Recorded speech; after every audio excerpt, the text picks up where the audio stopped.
Welcome to Aziz vlog. இன்னைக்கு மீன் குழம்பு தாங்க வச்சிருக்கேன். பாருங்க, இன்னைக்கு மீன் குழம்பு தாங்க வச்சிருக்கேன். கத்திரிக்காய் போட்டு மீன் குழம்பு வச்சிருக்கேங்க. இது எப்படி செய்யலாம் பார்க்கலாம், வீடியோக்குள்ள வாங்க. மீன் குழம்பு தாங்க செய்ய போகிறோம். இப்போது வெங்காயம் நல்லா அரைச்சி பேஸ்ட் மாதிரி வச்சுருக்கேன் பாருங்கள். தக்காளியும் தேங்காயும் அரைச்சி வச்சுருக்கேங்க, சேர்த்துக்கலாம். புளி தண்ணி சேர்த்துக்கலாங்க. மஞ்சள்தூள் சேர்த்துக்கலாம். மிளகாத்தூள் சேர்த்துக்கலாங்க. உங்களுக்கு காரம் எவ்வளோ வேணுமோ அவ்வளோ சேர்த்துக்கோங்க. 2 ஸ்பூன் தனியாத்தூள் சேர்த்துக்கலாம். மீன் குழம்புக்கு இந்த ஒரு கலந்தத்தூள் சொல்லுவாங்க, அது சேர்த்துக்கோங்க, ஒரு 2 ஸ்பூனு. கல் உப்பு சேர்த்துக்கலாங்க. சேர்த்துக்கிட்டு இப்போ நல்லா இது கலந்து விட்டுக்கலாம்.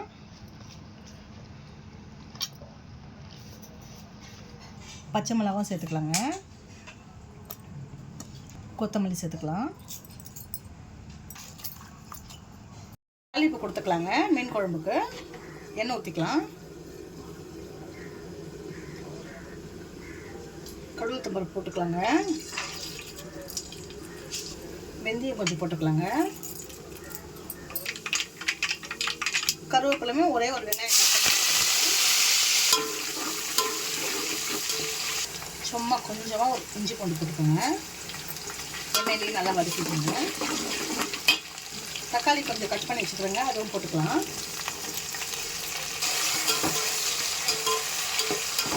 கத்திரிக்காய் போட்டுக்கலாங்க. கத்திரிக்காய் போட்டு கொஞ்சம் உப்பு போடுங்க. அதில் கொஞ்சம் தாங்க போட்டிருக்கேன்.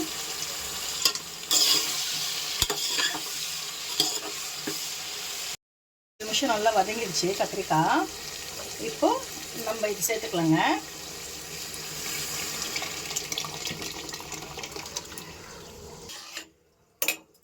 இப்போ மூடி போட்டு மூடிடலாங்க. நல்லா கொதிக்கிட்டோம். A few minutes later. குழம்பு நல்லா கொதிக்குதுங்க. உப்பு செக் பண்ணிவிட்டு மீனை போட்டுக்கலாங்க. மீன் நல்லா வாஷ் பண்ணி வச்சுருக்கேங்க. மீன் போட்டுக்கலாங்க.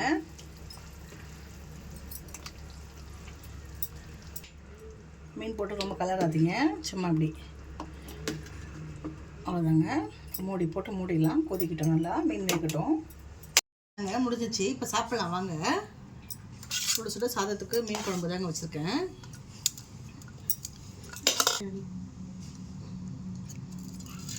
கத்திரிக்காய் போட்டு மீன் குழம்பு வச்சுருக்கேன்லங்க, சூப்பராக இருக்குங்க. உங்கள் வீட்டில் கண்டிப்பாக ட்ரை பண்ணுங்கள் இந்த மாதிரி.